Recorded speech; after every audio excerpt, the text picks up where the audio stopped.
Welcome back to Braille's channel. Nagbabalik po tayong muli para sa pagbibigay ng panibagong payout updates para sa lahat ng ating mga social pensioners. At ang patuloy na paghahatid ng pamaskong handog para sa lahat ng residente ng kanilang lugar, especially dito sa NCR region. Kung saan-saan ang mga ito. At kailan ang nasabing mga payout, ayan po ang ating ibabahagi sa inyo. But before po tayo mag-start sa ating topic, kung bago ka pa lang sa aking channel, please do kindly subscribe. Subscribe. Like and share na Brillis din channel. sa ating mga kaibigan, Subscribe. kaanak o kapwa Brillis po channel. natin pensioners, and please Subscribe. share na din sa Brillis ating mga channel. social media accounts para mas Subscribe. marami pa Brillis po ang channel. makaalam ng kanilang payout updates. Subscribe. With no Brillis further ado, channel. let's begin na po sa ating topic. Subscribe. Brillis channel. Just in. 3,000 pesos social pension payout para sa national fourth quarter ng taon. At ang pamaskong handog latest updates as of November 6 of year 2024. Iba't ibang karatig lugar ating alamin. Narito na ang ating latest payout updates at ang pagpapatuloy ng pamaskong handog as of this date. Simulan po muna natin sa social pension payout schedule. Dumako po tayo sa probinsya ng Dumangas, Iloilo. Ang lahat ng beneficiaries ay makakatanggap ng para sa fourth quarter ng taon amounting to 3,000 pesos. Nagsimula na po ngayong araw ang inyong payout para sa Barangay Tambobo, Basa Mabini, Burgos Regidor, Aurora del Pilar, Buena Flor M. Baras, Hardin, Sapao, Lopez Haina, Talusan, Tabukan, Bantud Pabrika, Kumpayan, Patlad, Cayos, Makina, Balud, Pagdugi, Balabag, Managit, Ermita, Bantud, Dakutan, Pulaw at ang Barangay Sulangan nagaganapin sa Barangay Pulaw na siya. On November 7, nakaschedule mag-payout ang Barangay Ilaya 1st, 2nd at Ilaya 3rd, Victorias nagaganapin sa Barangay Ilaya 1st Gymnasium. Ang Barangay Kali, Bakay at Lakturan nagaganapin din sa Barangay Ilaya 1st Gymnasium. Ang Barangay Tamboylan, Palok Suul at Palok Bigke na gaganapin sa Barangay Palok Bigke Gymnasium.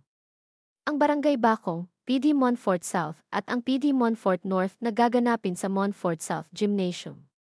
Ang Barangay Barasan, Nanding Lopez at Bolilaw nagaganapin sa Barangay Bolilaw Gymnasium. Ang Barangay Calao, Rosario, Capalis at Kansilayan nagaganapin sa Barangay Kansilayan Gymnasium. Ang sumunod na naglabas ng schedule ay sa probinsya ng Barangay Claudio Salgado sa Blayan Occidental, Mindoro. Nakaschedule na po ang inyo. Payout this November 8 nagaganapin sa Barangay Covered Court na mag-start ng alas 9 ng umaga. Ang sumunod na payout ay sa probinsya ng Barangay Os, San Miguel, Iloilo. Nakaschedule na ang inyong payout this November 7 nagaganapin sa San Miguel New Covered Gym na mag-start na 1 hanggang 2:30 ng hapon. Ang sumunod ay sa probinsya ng Barangay Parug-Parug, Solana, Cagayan. Nakaschedule na ang inyong payout this November 12 nagaganapin sa Barangay Gymnasium na mag-start ng alas 11 ng umaga. Ang sumunod natin ay sa probinsya ng Barangay Danawan, Bindoy, Negros Oriental. Nakaschedule na po ang inyong payout this November 8 nagaganapin sa Municipal Covered Court na mag-start ng alas 8 ng umaga.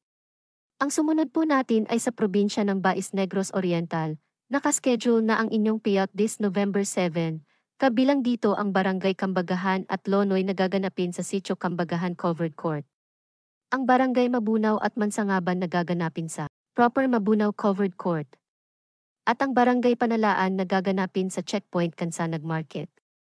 At ang panghuli po natin ay sa probinsya ng Borjua, Santo Niño, Malaybalay, Bukidnon. Nakaschedule na po ang inyong payout this November 7 nagaganapin sa Barangay Simaya Covered Court na mag-start ng alas 8 ng umaga. At ang sumunod na po natin ay ang pagbibigay ng pamaskong handog as of this date.